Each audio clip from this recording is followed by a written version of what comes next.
Us for a good evening, everybody, and thank you for joining us for another edition of Raising Vibrations and Journeys into Consciousness. My name is Tammy Lucente, and Reverend Raven is our other host. Reverend Raven? I'm here. I'm so happy to be here this evening. Ladies and gentlemen, we have the infamous, famous Dr. Raymond Moody here on the show tonight. I'm so excited to share his beautiful story, his energy with you tonight. So, guys, thank you guys for joining us here. Oh, thank you very much, Dr. Moody, for joining us. It's a pleasure having you on with us this evening. Thank you, guys. I appreciate this opportunity. Yay. So, it's not often I have time to talk about my Amway products before a nice audience like this. Hey, I'm just kidding. That is lovely. What do we have for sale? I'm just kidding. I tell you though, it's not the regular Amway, it's Astral Amway. Oh. It's like you pay me $20,000 now, and I guarantee that when you die, you'll go right to the top of your pyramid on the other side. So Amway and the beyond. Yes. Sign me up. Okay. Oh, excellent. Well, I'm glad you have your sense of humor. We were just discussing a little that you started your early career in comedy. I found that rather interesting. I did not know that. I was a comedian for a while after I got my PhD in philosophy, and I did it for several years, but I was just getting more invitations that I could handle to be a psychiatry resident at the same time. So, but I've always loved doing it. Yeah. Yeah. That's excellent. You know, you went down a lot of different roads in your life, and I find that really interesting. I mean, what prompted you to study so many different categories? Like, what was? Well, Tammy, that's a really interesting question, and I'm not sure. I was just born curious, I think. Yeah. That's what my mom always said. Yeah. But I guess what really just took hold of me when I was 7 years old was astronomy, yeah, which I'm still fascinated by. And I built my first telescope when I was 7 or 8. And I remember very specifically one night looking through the telescope and having this experience where I realized, number one, that I was just driven by curiosity. I wanted to learn everything I could. And also that came with that realization was the realization that in reality, I'll never know much of anything. And I've always been content like that. Is the process of knowledge is fun. And so I went to the University of Virginia intending to be an astronomer. But I immediately, my just first couple of days at college, I decided to be a philosophy major. Oh, that's amazing. That's funny. Excellent. What made you decide that in the first couple of days of college? Do you remember? I do, because you know, it's so interesting in our society. Words like Socrates and Plato. Mm-hmm. Now that hits with a dull thud, right? Yes. Let's face it. Mm-hmm. But holy mackerel, why is Plato's works still available in any bookstore after 2,400 years? Is what I want to know. And the reason is it's just the most amazing stuff. He wrote about near-death experiences. His book on near-death experiences was The Republic. It's all sort of culminates in this big near-death experience in the end. And that's how I got interested in the subject. Mm-hmm. Yeah. And he was a wrestler. His name was not Plato. His name was Aristocles. And Plato was his ring name, which was, and he was just, you know, he won the gold medal in wrestling twice at the Isthmian Games. And in ancient Greek wrestling, it was okay to break your opponent's fingers. Oh, gosh. So you know, Plato is still my hero. And, you know, Plato really pretty much set the Western way of thinking about the afterlife, because a really interesting historical fact, which is known, but I guess it would be surprising to many people, was that the Christian theology of the afterlife was put together largely from Plato's work, the Phaedo, because there wasn't any literary tradition of the Christianity, right? So they took from the Greeks, and the early church fathers put their theology of the afterlife together from Plato's Phaedo, which is the document where he talks about the immortals, the immaterial immortal soul, and so on. So Justin, a really amazing character. Very amazing. Yeah, I can understand the attraction to him in it. So that's really what the near-death experience starting there, and it just created a curiosity for you that's never been. Yeah, see, I was not a religious person, and still am not. My dad was a military surgeon, number one. If you know about a professional military officer, you take that personality, then you blend it with the personality of a surgeon. That was my dad. And he was in World War II in the Pacific Theater. And I suspect, I've put this together retrospectively, he must have seen some horrific things. And so I gather that turned him off on religion. And that was fine to me. I just grew up free of religion. And I just had never thought about an afterlife. To me, it was just like a cartoon thing. But when I got first year at UVA in 1962, September 1962, the first book they assigned us was The Republic. And just the first few pages in, I'm hooked. You were just done from there. I decided to be a philosophy major, and I finally got my PhD in philosophy at UVA in 1969. That's really interesting. Fun, too. I like how you just changed trajectory just like that because it felt that good to you. And then look at you today. Like, I mean, it's really impacted, you know, how people understand these things quite a bit. I mean, your original work really created a framework for people to understand. Well, Tammy, it did. And I'm appreciative of that. And yet, you know, it's like my whole philosophy of life is they talk about self-esteem and the importance. I think that's bunk. My philosophy in life is to try to keep my self-esteem as low as possible because the real danger is ego. But, you know, in terms of this creating a lot of interest around the world, yes, it did. And another way of looking at it is that I took what Plato and Democritus wrote about, and I just, you know, hey, this same stuff is going on now, except there were more of them by the 60s and 70s because of the development of CPR. It happened in the ancient world, but it was probably very rare that somebody would come to the brink of death and survive. But by the time I wrote my book in 1974, there were so many people who had had this. And even before the book came out, you know, people are like, oh, you were so courageous, right? That's ridiculous. It wasn't courage. It was that I knew full well.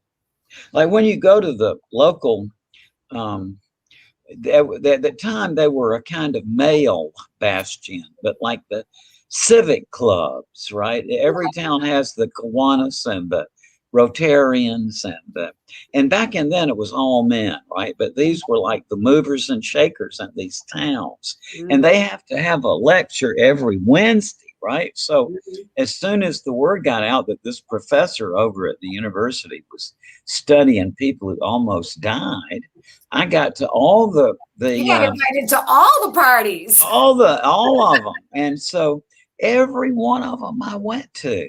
You know, and these were the people in charge. They come up afterward, Dr. Moody, I've never told anybody this, but so I knew full well that, you know, when the book came out, there would be a lot of people who didn't believe it. But I also knew that the people who would just give me a chance and ask around in their own family would be able to find cases of it. And so that's what happened. And you've had the pleasure of having conversations about something that's very interesting to you your entire life as a result of it. And I think that's amazing. Yeah. So grateful to all the really amazing people that talked to me about their experiences and so on. Yeah, I know. What an honor, right?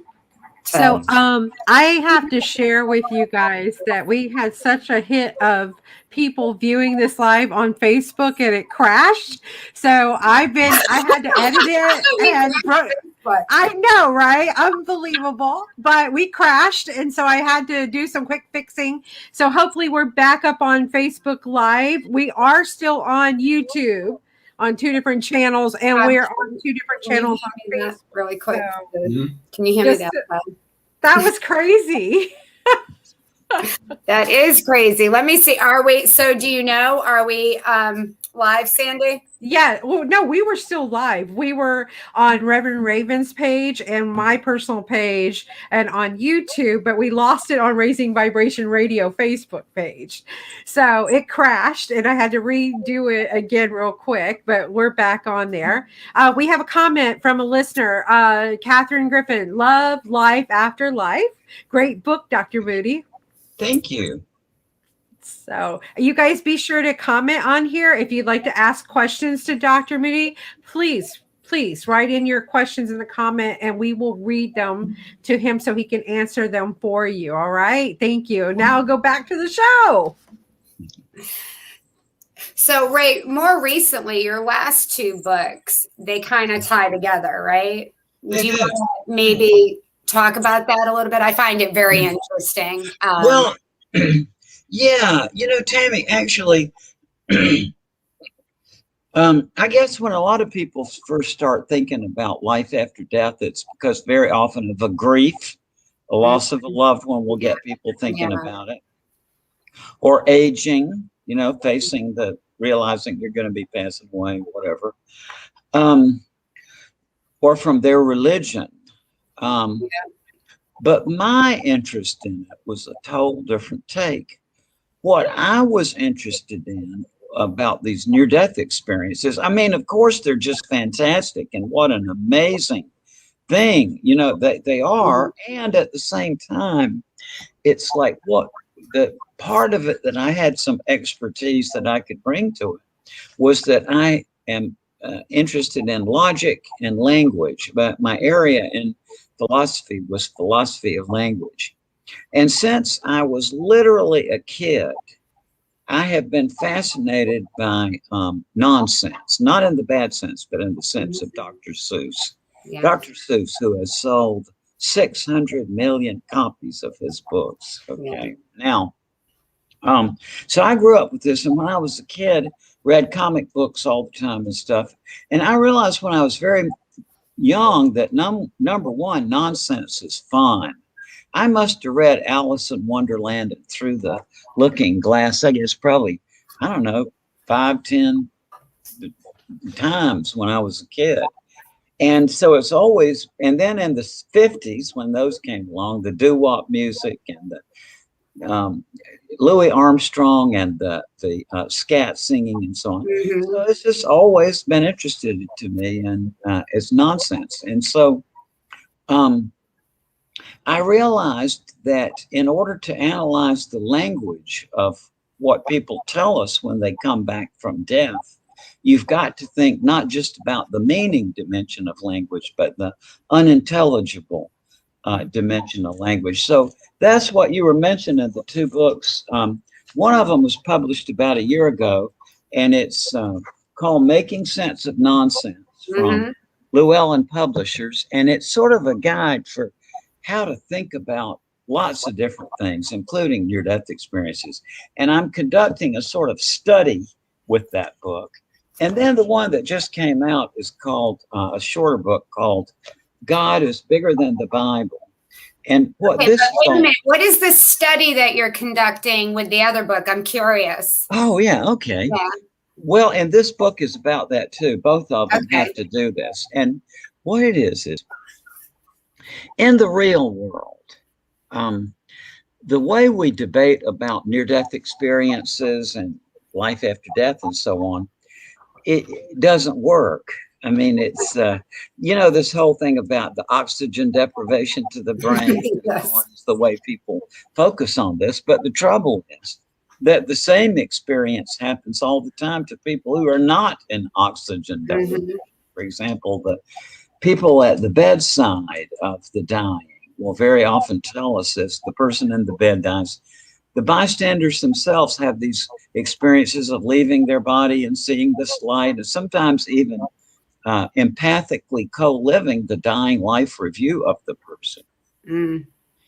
So when people get back from this, no matter how smart they are or how many languages they speak, they tell us, I just can't describe it to you. There are no words. So basically what I've done started teaching about this stuff in 1969, but I've continued. And so what I've learned is how to reformat people's minds just by a series of mental exercises you go through, so that subsequently, when you have a near-death experience, you will be able to articulate it in a whole new way. So that's the basis of this. It's already happened once. A man who went to one of my seminars is a very eminent artist and scientist. After my workshop several years, had a near-death experience and came back saying, he said, Raymond, it's just like you said. He said, you can't comprehend how that world is connected with this world unless you take the unintelligibility axis into account. And that's a long-winded way of saying that we have mental abilities in our minds that we just don't know about because we put a blockade where we shouldn't. And it's a long story, but basically, I think that we are now on the verge of genuine progress in rational understanding of the afterlife. That's the fact. And it's going to take a little bit of work. I mean, I think people have to think in a new way about it. But I'm really excited about this. I think that we're on the verge of just a whole new way of thinking about it. And I'm also very excited about it. I'm curious though. So the subject that did have a near-death experience after doing this stuff, was he able to articulate better or in a more? He was. Yeah. He was. Okay. And at the same time, there's a complication here. Okay. And that is, I had known him before, and I had known about a really just a gosh awful terrible family tragedy he had been through, just something really terrible. So when he was in the hospital for 60 days with H1N1, he had his leg amputated, just had 3 cardiac arrests, as I recall. So he mentioned that about the seminar, but as you can imagine, the focus of our conversation was about the family tragedy. See, that's what I wanted to. He was very weak when we were talking, so I wanted to. The important emotional side of him was his loss and so that's what we talked about. And he was telling about how he said, God showed me a holographic video of my life. And he said, and this event that I was alluding to was a big part of that. So that's what we talked about rather than the technical details. The important thing there was to talk about his emotions. But my point is, I know this works. Yep. We can actually now reformat our minds so that we can think about this in a whole new way. It has seemed like there's been, to me, I really feel like there's been a very large amount of deprogramming and reprogramming going on in most recent years collectively. Like, it really is. We're changing constantly, and we're also changing the way we think and what we hold on to and store and what we're releasing. It's really kind of neat to watch humanity change and be, conscious during this time and be aware of you are seeing changes real time right now. It's very it is, Tammy. I have my younger kids, or Carter will be 23 in a few days, and Carol Ann is 20. And I remember it's like maybe 5 years ago, Carol Ann and I were sitting in the living room, and she was eating a cherry, and she took out the pit, and she said, "Can you plant this and make a cherry tree with it?" And so I went into my mode of inspecting my circuits, and I was getting ready to say, "Well, I think I've heard that you have to start a cherry tree from a cutting, right?" Yeah. Like, but before I could get that out of my mouth, she took up her little telephone and she punched in it, and she said, "It says you can, but the cherries don't taste very good." So my point is, it's a whole different, like you're saying, It's a whole my different kids ballgame. are in a whole different cognitive Mm-hmm. framework than And I I think it's just amazing am. to be alive and aware. Like I look at everything that's happened just in my lifetime, as I'm sure you have, you do, and it is amazing to me. This period of time, how much has changed and how rapidly it is changing in this one particular lifetime. I find it quite amazing. Yeah, I was talking earlier today, Tammy, about it's like, the big question here is, what is it that survives? They say, well, Exactly. survival of bodily death. Well, what is it that survives? And it was Plato who formulated the idea of the immortal, immaterial soul, right? That we had through most of the Middle Ages. But then in the 1500s, there were just people get dubious about this. Like the British philosopher Thomas Hobbes pointed out that the notion of an immaterial soul is not very clear. I mean, it's kind of like, what does it mean anyway? And then John Locke, the English philosopher, said, well, what we are is our memories. That's what makes up our personal identity. But then David Hume came along later and he said, well, just to be quite honest with you, when I look in myself and try to figure out what is most intimately me, he said, I never can catch any sort of any substrate. It's always just the impression of the moment. And that's where a lot of modern psychology thinking about it is, that the whole notion of the self is an illusion. Yeah. But the memory thing seems to resonate with me. Like it seems like it's just a combination of memories.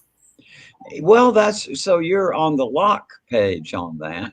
Where I am, I think it's all story. Stories. Our stories, which are the memories, though, aren't they? It's our story. Well, that's right. That's right. Yeah. Memory is necessary for story. Right? And so, it's I love that quotation from Elie Wiesel, who said, God made man because he loves stories. Yeah.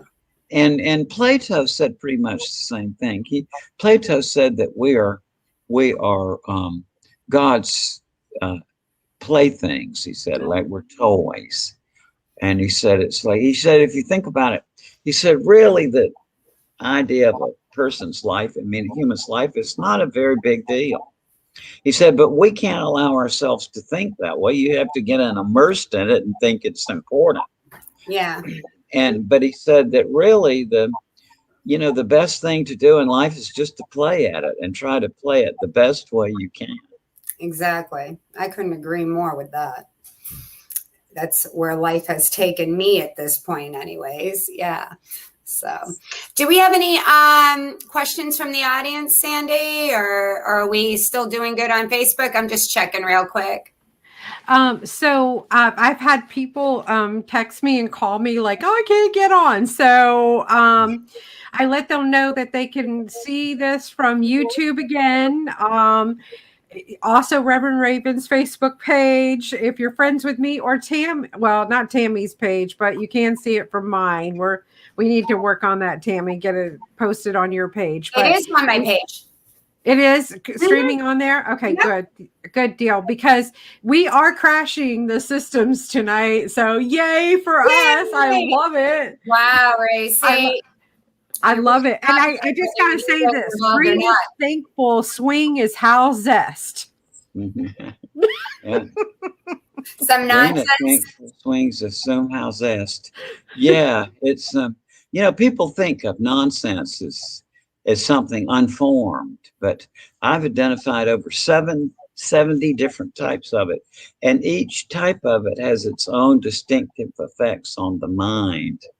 Over the years, when I've done courses on this, I get my students to write different types of nonsense, their own examples, and then to compare. Can you share some examples with our audience about that? Because I don't know that it's being followed, but yeah, it is hard to follow. I got to admit, and this is going to be a gradual process because basically, folks, we all are suffering from a collective cognitive flaw that was put in our minds not by evil intention, but by the limitations of Aristotle, who formulated the logic we're all using as we're thinking right now.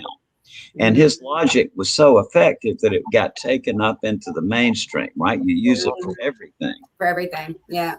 But it's predicated on literal language. And so to have the premises and conclusion in an argument would be of literal meaning, right? But Plato was trying to figure out how nonsense works.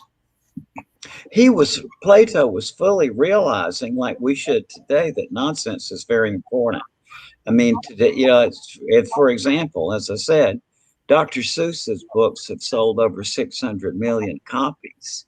Who knows how many Through the Looking Glass and Alice in Wonderland, or every kid remembers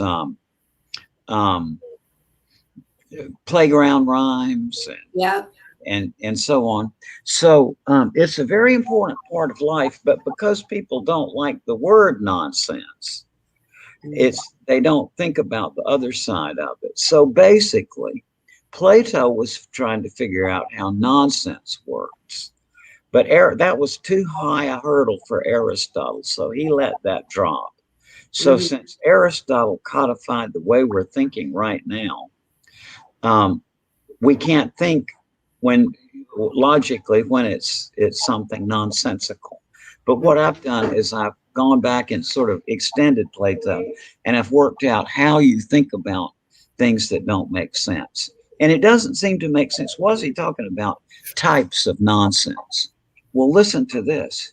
Okay. 'Twas brilliant the slithy toves did gyre and gimble in the wave. Think everybody would agree that that's nonsense. But now listen to this. Holiness breeds the vestigial lipstick of chartreuse spontaneity. That's nonsense too, but you can recognize it's different from the first. Or number 3, that cannibal you men just ate was the last one in this city. That's nonsense too. Or hat thoroughly the if zoom how zest. You can go on and on. There's an infinite number of different types, each one of them affecting the mind in a different way. And this is blocked out of our mind because of Aristotle didn't want to explore it. And so we've just held on to that. But once you make that breakthrough, once you realize that nonsense is not something just chaotic, that it has its own kind of structures. As a matter of fact, nonsense, paradoxically, is more structured than ordinary meaningful language. It's harder. Your mind has to do 2 steps to process nonsense when it only has to do 1 step to process meaningful language. So what I've learned over the years is that it's just a great way. It's one of the first things. I began teaching this at East Carolina University in 1969. And I think it was the first class I had there. I was talking about this stuff. And this young woman, she would come to class every day with her bare feet, I remember, and her baby in the stroller. I thought it was so charming. And the baby was so sweet, just always be completely benign the whole time. So about maybe just 3 or 4 weeks into the course, this young woman came up to me and she said, Dr. Moody, she said, I was failing my chemistry class. She said, I was worried to death. What is this? She said, but then you gave us these exercises, gave them these exercises on writing different types of nonsense. And she said, the very next day, I began to notice I understood the chemistry, and now I'm making like an A in chemistry. And that was the first one that I heard that, but I've heard it dozens and many times since then. But people will tell you that learning the rules and principles of nonsense will paradoxically open up your ability to think about topics that don't seem related. There's all kinds of very curious things about language. Just a small example that could be articulated like kind of quickly. Is there an example of that you could maybe share with us? Well, I think what comes into my mind is the fact that millions of people use nonsense as a way to alter their minds and get themselves into ecstatic states.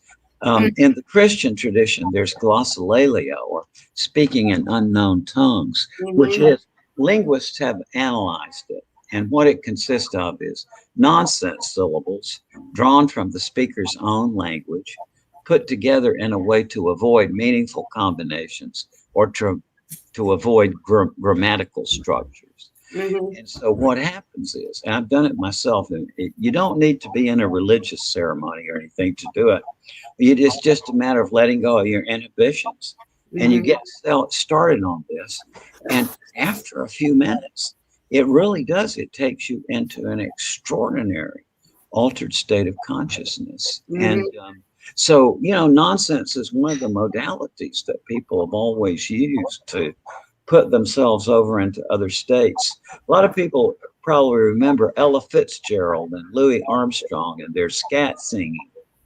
And that will just really, you let yourself go with that, and it takes you into another world. And throughout history, people have used nonsense to take themselves into other worlds. Shamans did it. I use nonsense to take me into other worlds. Yeah. And it works. It does. Yes, it does. Dr. Seuss was very well aware of that. He was, there's several scenes in his different books that it's like one of my favorites is in one of my favorite books of his is called On Beyond Zebra. And it takes off the ABC books. A is for apple, then Z is for zebra. But in his book, it's called On Beyond Zebra. And he says, in the places I go, there are things that I see that I never could spell if I stopped with the Z. I'm telling you this because you're one of my friends. My alphabet starts where your alphabet ends. That's awesome. There are many great examples in history of exactly that. The use of nonsense to transport yourself over to the other worlds. Shamans did this with shaman songs, which were combinations of nonsense syllables and meaningless refrains put together with intelligible parts so that the combination would actually, from the shaman's point of view, put him over onto the other side. Well, I have tried that and it works. Yes, it does. It does. I have tried it as well. Yeah. It really is amazing. Interesting. Can you? Nathaniel is asking if you could have an NDE and forget that you've had it. Well, I kind of suspect so. And I'll tell you my reasoning. There is a common experience that everybody listening to this has had. And psychologists call it an event boundary. And so let's say you're sitting in your living room one night. Yeah. And you decide you want to go into the kitchen to get something. Well, what happens? As soon as you walk through the door into the kitchen, you forget what you came in for, right? And that's an event boundary. It has to do with the way mind processes information in groups, kind of. Well, Plato thought that was the mechanism that keeps us from remembering where we were before we came. And he put it mythologically. He said, just before you come over here, you drink the waters of forgetfulness, he said. And if you he said that if you drink, really just take it in, then you forget everything when you come over here. But if you just take a few sips, then when you come over here, you kind of remember. And I've seen that a lot with kids, both of my younger kids, definitely. And you say, well, sure, he talks about all this stuff at home, but no. Cheryl and I don't talk about life after death. We talk about the phone bill and what's for dinner and the movies and the homework, right? I hear you, yeah. And we didn't take these kids to religious ceremonies. We lived in Alabama and we're afraid of snakes. That's kind of good. But we just didn't. And yet both of them, in ways that I can't deny. Amazing, yeah. Yeah, and both of them adopted at birth, but they both told us about where they were before and why they came here. Isn't that amazing? I love it. I love it, love it, love it. So let me see. I'm just checking to see if there's any other questions. There's a question from Catherine. What book on near-death experiences other than Dr. Moody's are among his favorite on that he would say or recommend reading other than your books? Have you read other people's? Well, I'll just tell you the truth. I don't read many books on near-death experiences. I read my favorite subject is ancient Greek philosophy and psychiatric syndromes and stuff like that. But there are a number of really good ones. I think the one I would recommend as a really good starting place is called The Science of Near-Death Experiences. And it's from the University of Missouri Press. And the editor is John Hagen, Dr. John Hagen, Hagen, I think it is. And it's just a really terrific book. It's John is the editor of a medical journal. And over a 1.5 year period, he published articles by physicians who had had near-death experiences or who had investigated them. And it's a really terrific book. That's one I would recommend. I mean, it's really kind of mind-blowing. So I saw you on a documentary either on Prime or Netflix recently, about 6 months ago. Mm-hmm. And this is when you were still living in Alabama. And you had a room with a mirror. Yeah. Can you explain that to me? I can. And I got to preface this by saying, I know that I'm a bore. All of my friends who really know me say I'm so boring because there's just a few things that I'm interested in. And one of them is the amazing story of ancient Greek philosophy. Mm-hmm. If you wrote down about the origin of Greek philosophy, and wrote it and submitted it as an article to the National Enquirer, they would turn it down because it's just too sensational for anybody to believe. But it all really happened. And one of the most curious and interesting facts about it that I found out when I was 18 years old was that if you went back to the time that the Greek philosophers were first working, the average person on the street, if you ask them, what is a philosopher? They would say a philosopher is a person who probes into things up in the sky. And that was a code word for, we would say, out-of-body flight, right? Because there was this guy, Hermotimus, that did it, and everybody knew about him. And then, so probes into things up in the sky or down under the earth. And down under the earth was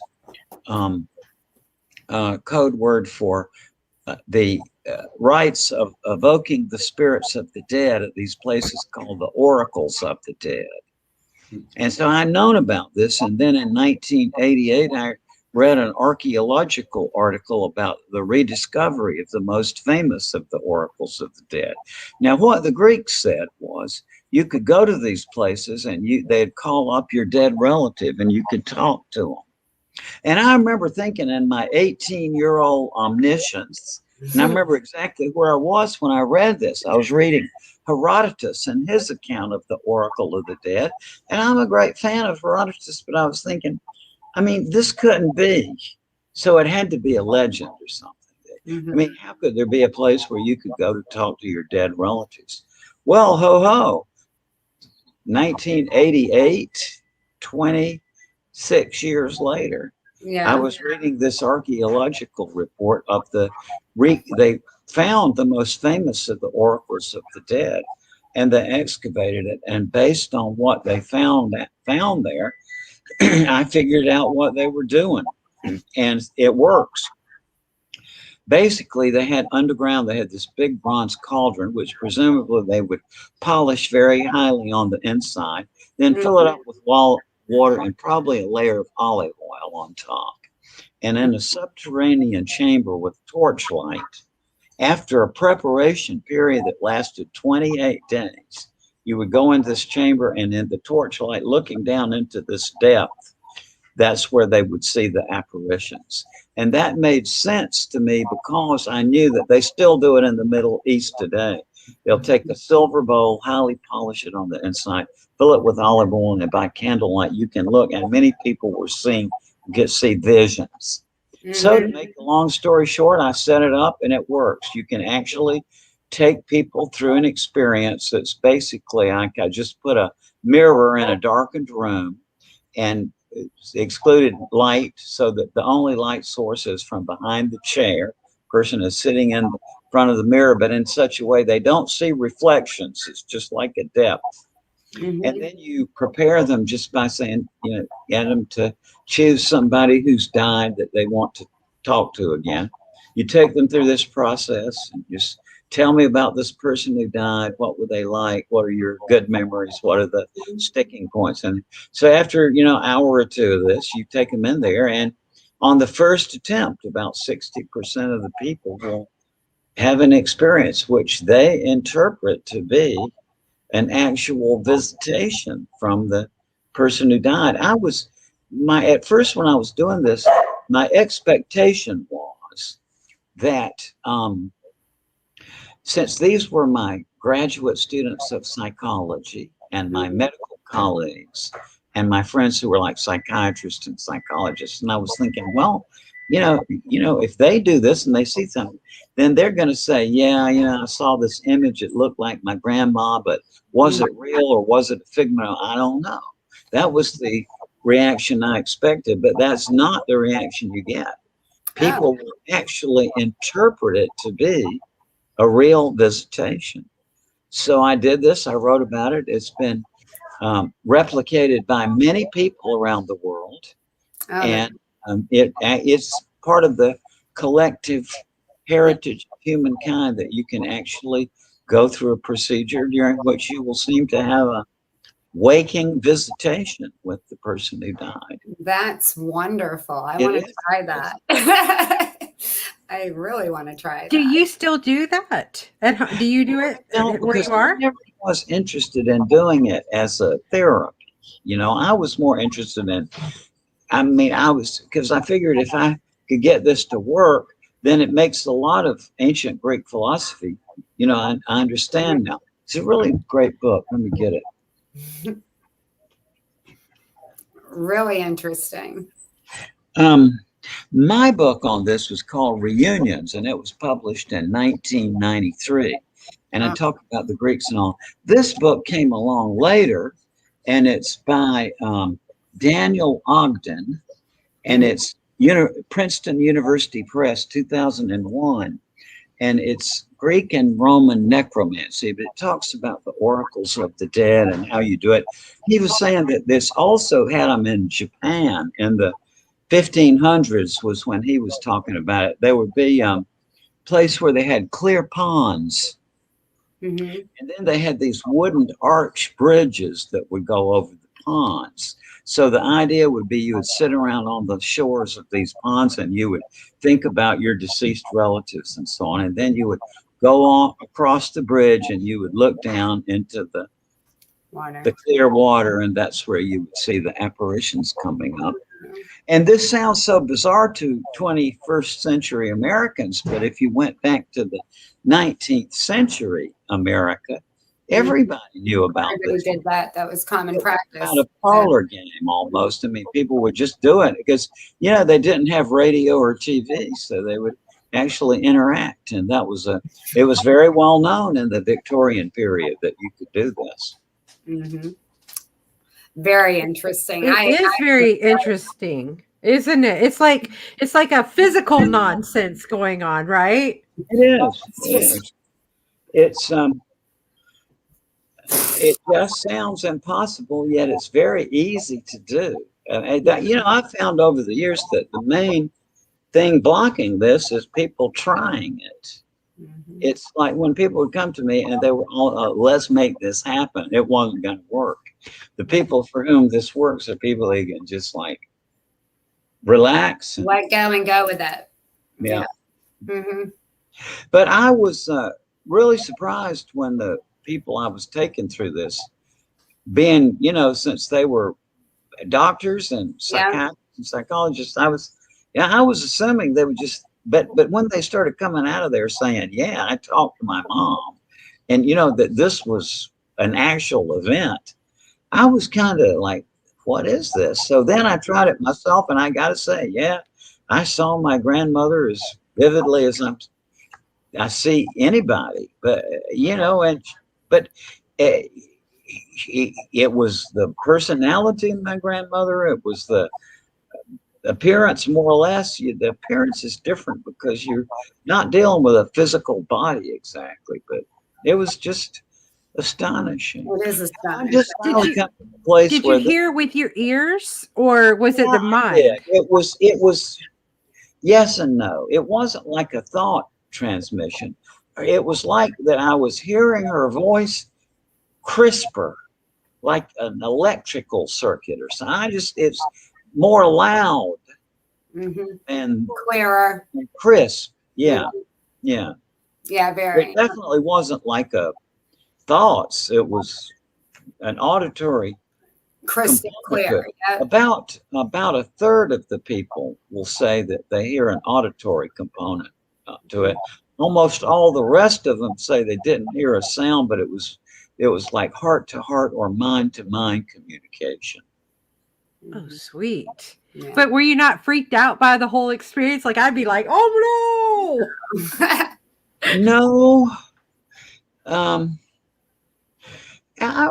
That's an interesting question. I was going into it out of curiosity, and that probably, I'm not a macho guy by any means. There's all kinds of things that scare me, but no, it was not a scary thing. That's what people say. It seems perfectly natural in a way. Mm-hmm. I guess maybe another part of this was that I was a forensic psychiatrist working with mass murderers and paranoid schizophrenic killers and, people who've done these terrible, gosh awful things you read about in the tabloids. That toughened your skin up a little bit, huh? well, and so what I'm thinking is that probably that had something to do with it too. It's like people say, were you scared? No, you're not scared because it's just too interesting to be scared. Yeah. So when you say forensic psychiatry, what automatically goes through my head is like you're talking to dead people, because forensic science, searching back through time and stuff like that. So I know it's crazy. Just forget about it.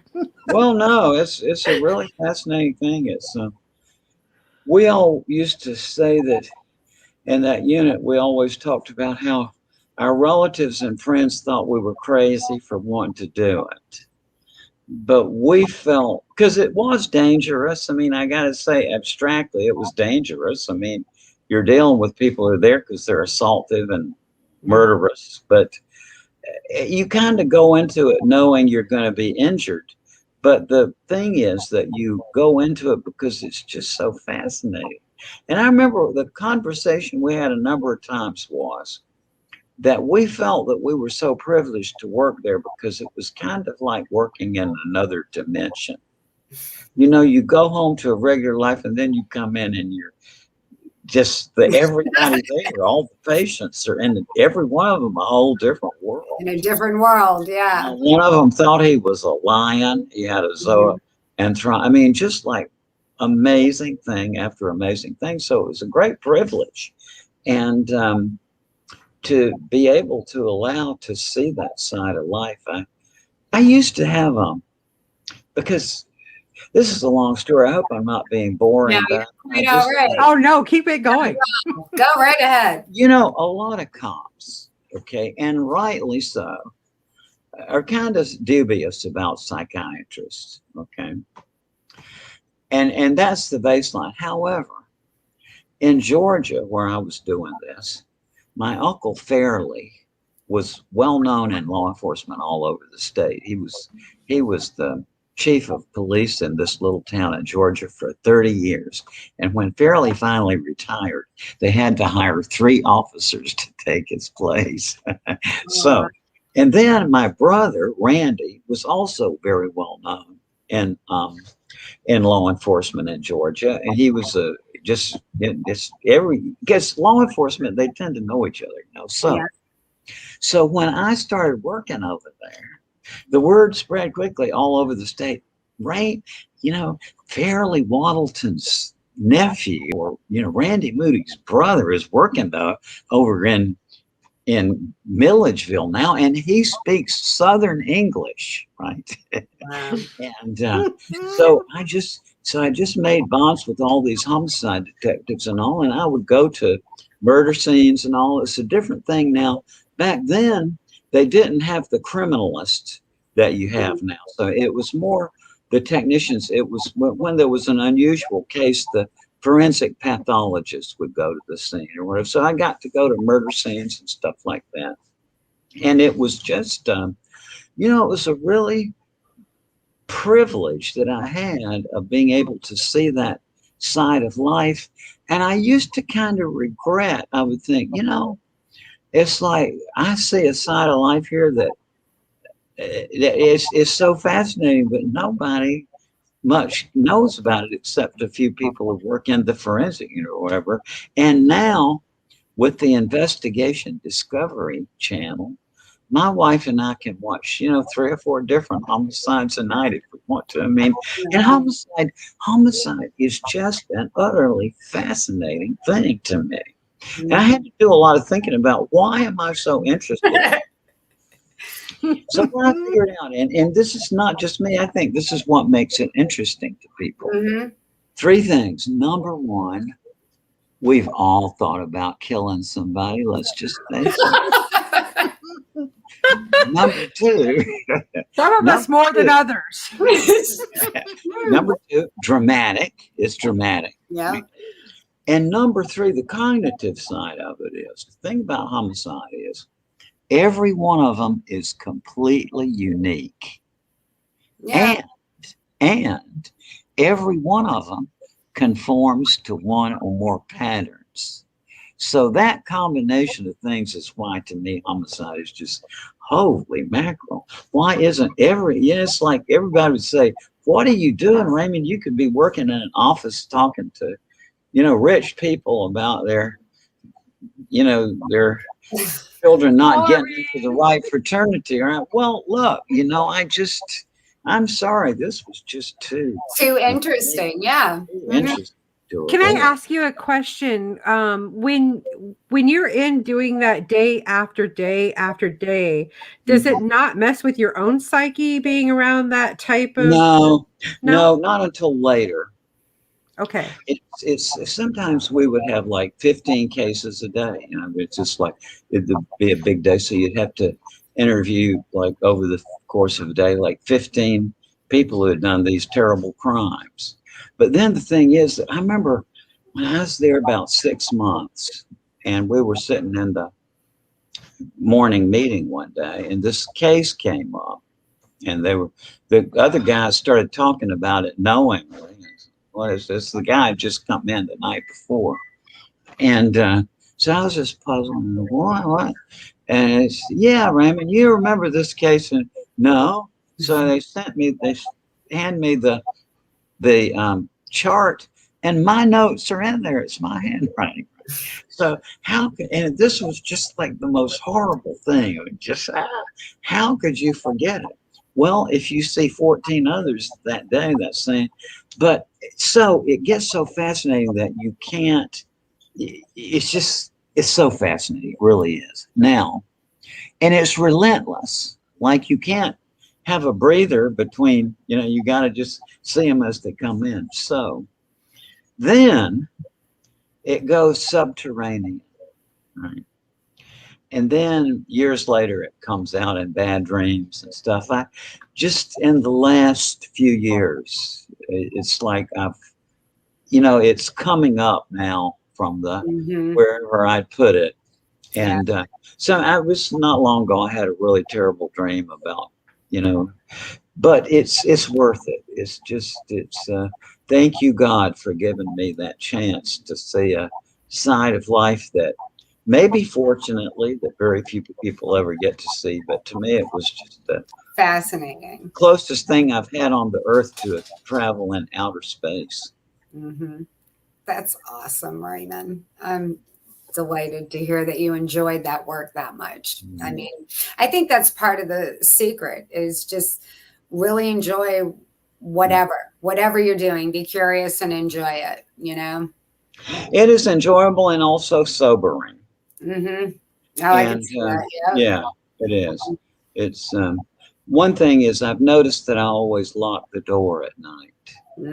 And just recently I thought about, why am I doing that? And then immediately I thought about, it's probably it does work on you. Things that you've seen and you've experienced. Yeah, it works on you unconsciously. Well, we too live in the transient state in the in the lower 48 here, so good idea to lock that door. And I'm being very positive when I say that. So,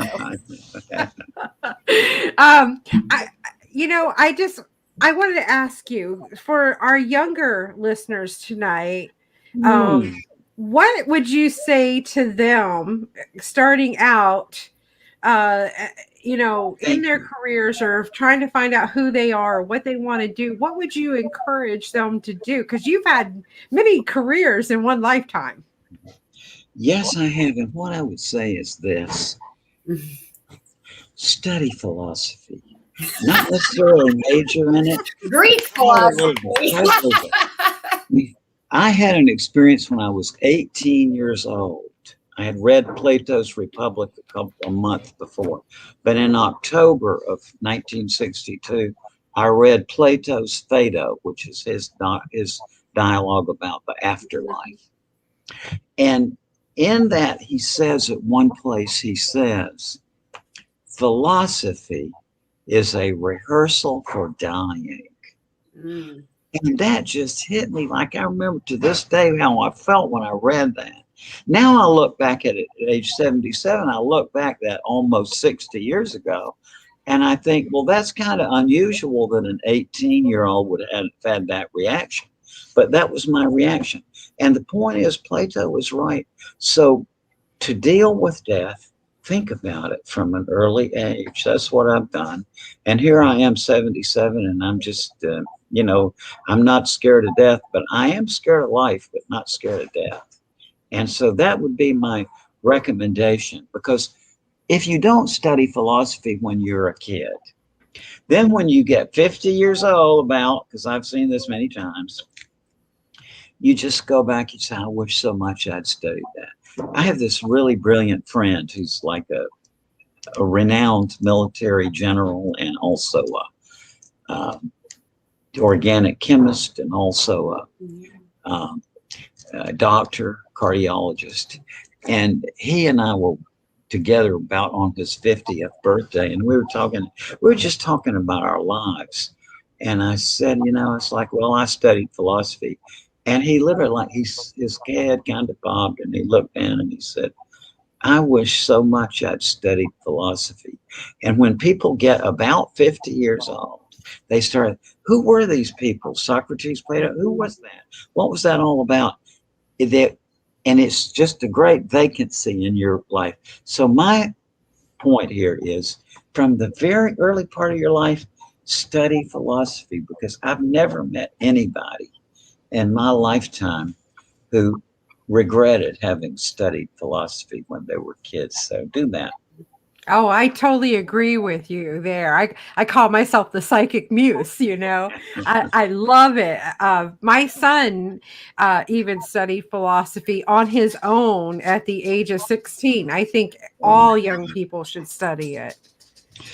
It's really just fascinating. It's I think over the years I've decided it seems to me that really one of the most satisfying kinds of life is the life of seeking knowledge. And it's like, even when you're old, I mean, I'm glad that here at 77, I'm glad that I've spent a lot of my life.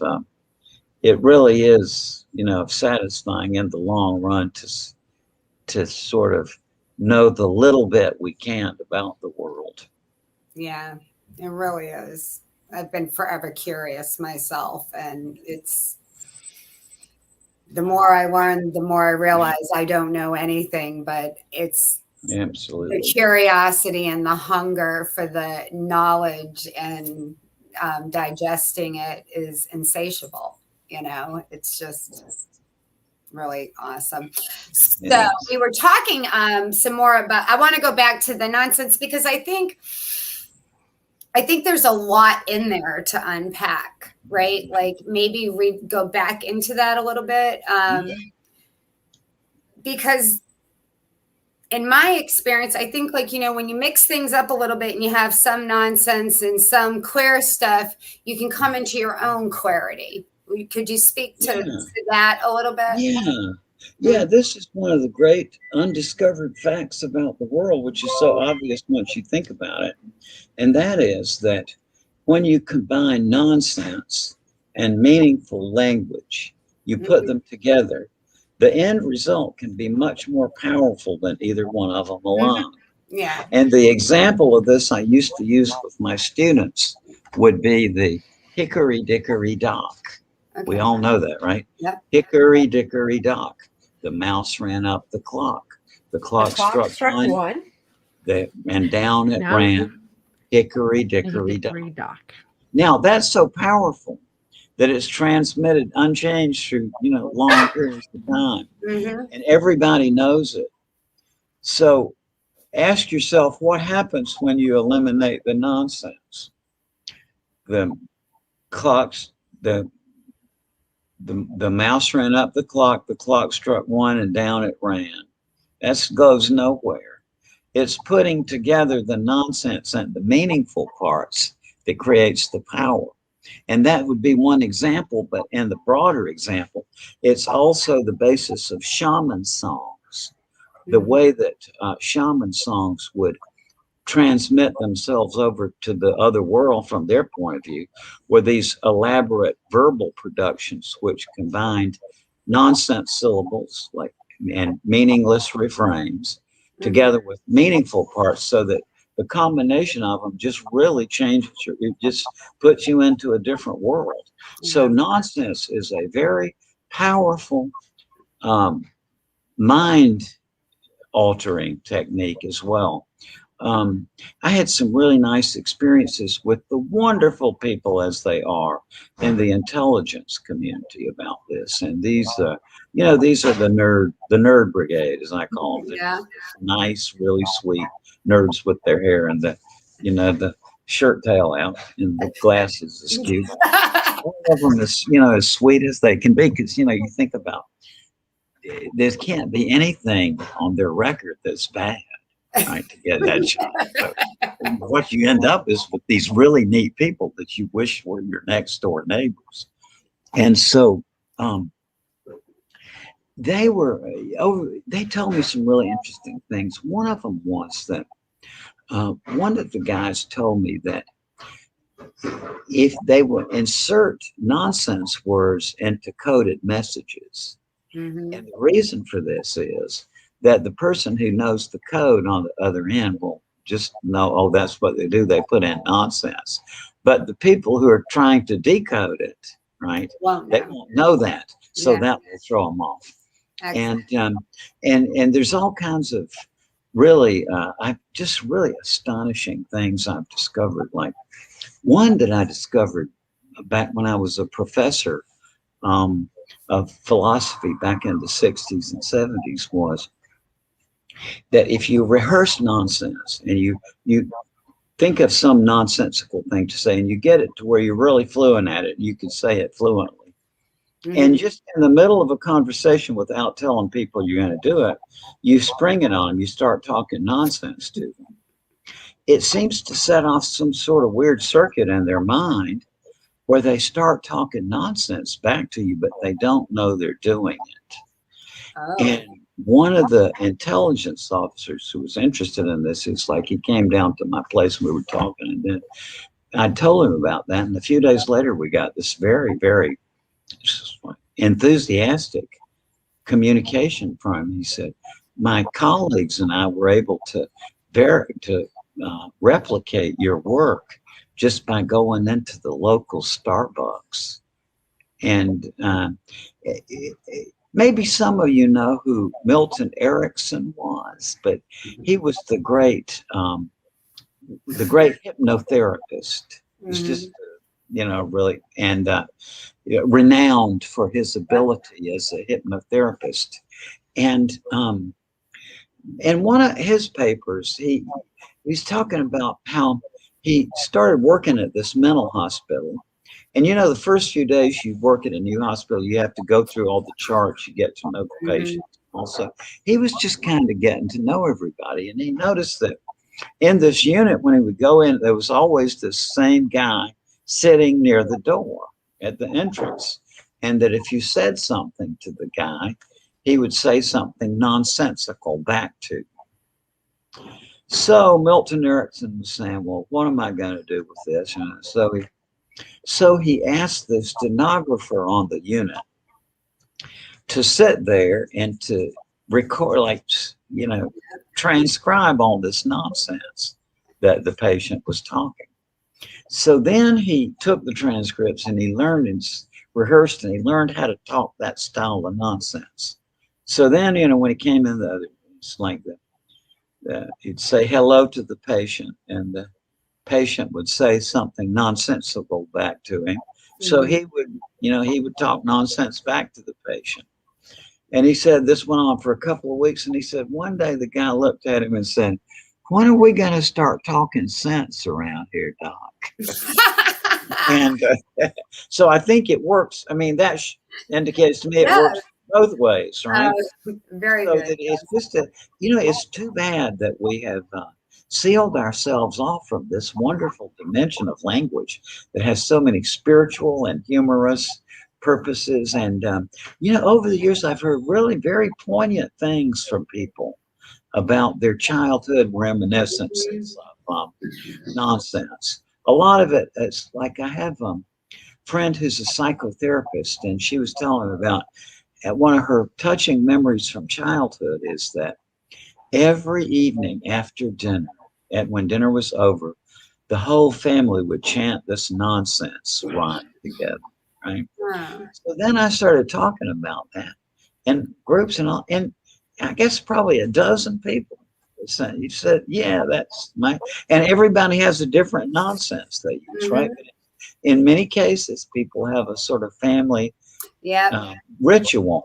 And it's interesting because one of the things that nonsense does is that it creates social bonds. There's a famous playground rhyme that a lot of people remember. One bright day in the middle of the night, two dead boys got up to fight. Back to back, they faced each other, drew their short swords and shot each other. A blind man came to see the fray. A dumb man came to shout hooray. A deaf policeman heard the noise and came and killed those two dead boys. That's a very common playground rhyme. Over the years, when I've recited that in my lectures, you'd just be amazed at the poignancy of people. One businessman, a renowned businessman from California, was when I told him, he said, yeah, he remembered, he said, when he was a kid, that when he had to walk by a cemetery, he would chant that rhyme. Or a lot of people would say that they would have fond childhood memories of tossing a basketball around in time with the chant and so on. So people have these very tender memories. And So it's a part of life and language that we all experience all the time, but because of this sort of, we don't like the word, so we cut it out, and that's too bad. Yeah. It's unfortunate that it has a stigmatism, the word itself. Selfishness does too, right? Like there's another one that has a stigmatism. It's healthy to be selfish, right? Things have more than one meaning. So I'm sorry. No problem. Yeah. Sorry about that. No problem. I had a piece of technology that was not shut off. So, Sandy, how are we doing? Any more questions for Mr. Moody, or how's backstage doing? Well, we have lots of listeners listening in right now. We don't really have any more questions at this point. It seems like everybody's enthralled with listening to this conversation. I mean, it is such a great opportunity to just share an evening with you, Dr. Moody, and learning so much about you, because I've seen you on lots of documentaries, but really haven't got to know you as a real person, and I just feel so much closer to you tonight with you sharing your stories with us like that. Well, thank you. It's I've just like I said, curiosity has pretty much driven me all my life, and I'm just continually fascinated. I remember something I read about by I think it was H.G. Wells, the guy who said that he had been fascinated in life by how these amazing people just spring up and do these really, truly amazing, astonishing, unbelievable things. And then a few years go by and it's all forgotten. And when I read that remark of his, I went back in my mind to one of my sort of favorite kind of obscure and unknown historical things, where I've just been fascinated for years with the so-called desert saints. And what happened after, when Christianity started going in the 3rd century, I guess, into areas in Syria, which was like very mountainous areas. I've lived in a mountain community for a while, and I think that and I've seen different ones.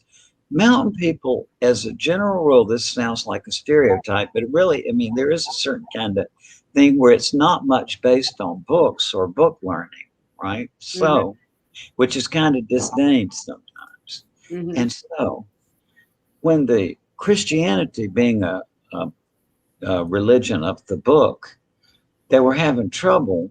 If the religion is based on a book and people are not much on books, what do you do? So in that context, there arose these figures.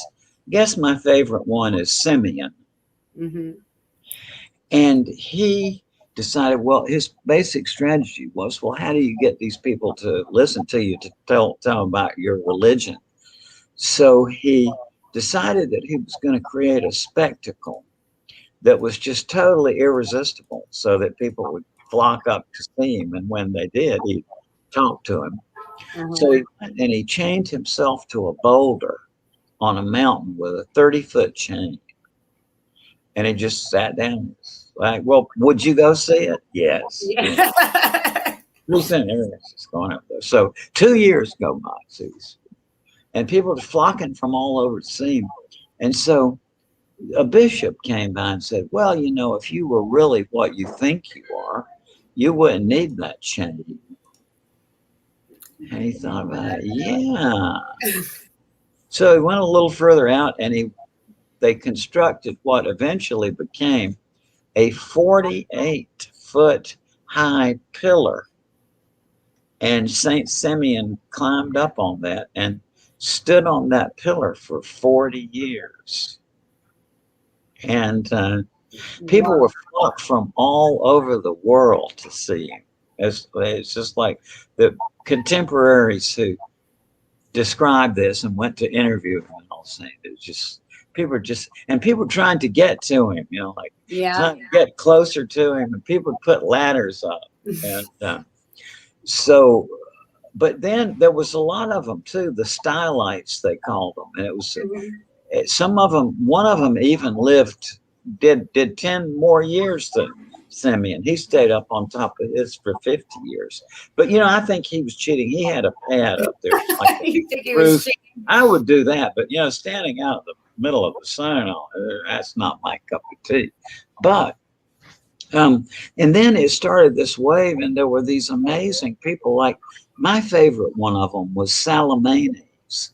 And he lived in Syria on one side of the river in a little village. But when he got to be a Christian, he went across the river and he made himself a little hut with no windows and no doors. He built himself into it. And he took on a year's supply of, they call it hardtack, but it's like this bread they would make that would last a year or more. And so and then he took a vow of silence, and he just sat in his little cubicle all the time. Well, would you go see it? Yes. Pretty soon people flocking around. So then the bishop came one day, and he said he decided he was going to make Salamanes a priest. So he dug in his way into the container, and he made Salamanes a priest. But Salamanes never said anything. So then the bishop went out and then covered him up back up. But once a year he would dig himself out to take in a supply of food. And so the people over in his home village were really jealous that this homeboy is across the river, and all these people are coming, and they're actually buying bread and stuff at the bakery. So so they went over in the middle of the night, and they dug him up, and they took him back across the river, and they had a replica of his little shed built over on that side. So, and it's the narrator goes, and they came and kidnapped him, but he didn't encourage them. He didn't resist. Then a few nights later, the people over on that side, they get jealous again, so they go and they dig him up and take him back to his original place. Again, he's not resisting and not encouraging. So the narrator says, in that way, he showed to them that he was dead to the world. Wow. So, it's like, to me, there's just so many utterly fascinating things like that have come and gone. And that's probably one of the most fascinating periods of history to me, is all those really amazing. They thought of themselves as athletes. It was they were wrestling with their own spirits or whatever, Yeah. It's amazing. It's fascinating too. I'm not very astute on that history, but I've found this whole conversation amazing. Thanks. Yeah. So what does the future look myself? I'm I sorry. had thought at one time of isolating myself in a little cabin somewhere, but now with 2 kids, it's probably not the best idea. So. I still fantasize about it. Me too. That's all I do. Going out to the woods and just being. But I love people too. It's weird. I crave the solitude, but I love the people too. I know that feeling exactly, Tammy. I just, you isolate yourself, and then you're almost compelled to make contact again. But shyness has been a lifelong problem to me. I can fake it, but I am really shy. Yeah. And so it's, I tend to just hang out with a small number of people because of my shyness. So what does the future look like for you? Well, I figure I'm 77, and I could be out of here at any moment, and that's all right. I think what I am so fascinated about right now in my life is that when I was 29, I think, I was a geriatric psychiatrist for a year. I ran a geriatrics clinic for the VIPs because, you know, the mayor and the chief of police and the local celebrities, they can't come in the front door of the mental hospital like the rest of us. They got to sneak in the back. It's like, so they needed somebody to do this, and I was older than the other residents and sort of known for my books. So I was it. And for a year, I had this really just fascinating experience of sitting there talking with really accomplished, brilliant, articulate people who were there for situational stress or loneliness usually. And I heard some of the most mysterious things, like describing that fatigue that they were experiencing. And I empathized, but I just didn't, it didn't compute. And now here I am at 77, and that's what they were talking about. And so I just really get, to me, it's sort of odd that people my age are always complaining about being old. To me, this is part of the plan. This is like it's my space trip, and I'm seeing all these things that I learned about in medical school and residency. Now I'm seeing them in me. So to me, see, this is like it's the completion of my medical education. What I saw from outside as a doctor, I'm now seeing from inside. And it's wonderful. So I just don't have this attitude that I find so incomprehensible about, oh, I want to get out of here before the fall, right? And, you know, it's how many stories do you know, right? Well, she was doing so well, and then she fell.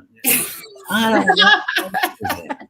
I don't want to have my kids going to the old folks' home every Sunday. You know, I want to be out of here. My prayer every morning and every evening is, God, guide me gently through to a painless, peaceful, pleasant death on your schedule, and that it's like guide my kids through the grieving process, right? So I don't want to, people, to me, it's not a matter of piling up the years. I want it to be, while I'm still more or less able to figure out what's going on, I want to get out of here before it's the decline process. So not me. I got one of those walk-in tubs already. I'm preparing. Got the walker out there. Got my porta potty. I'm ready for it. I even got one of those toilets. That's one way of doing it. That's one way of doing it. But it's not my way. I just want out of here before that. You can say I'm a chicken, I guess. I mean, it's like they say, well, the courageous person would just buck up, but I don't want that. It's like I'm just tired of growing. Yeah. I get it. I do. I get it. I feel it, everything like that. And, you know, my grandmother, who lived to be almost 99 years old, she died a couple of days or actually a month before she passed away. She would have been 99. And she said that, you know, getting old is not for the weak. You know, you have to be courageous to move forward into old age. Yeah. And my attitude is, this is a story. This is the Raymond Moody story I'm witnessing. And as I gather from my kids more than anything else, it's like, apparently what you do is you get out of this story, and then you go through some incomprehensible process, and then I gather you back on another story. Right? Another story. The essence of life is story. Your whole consciousness is set up in story form.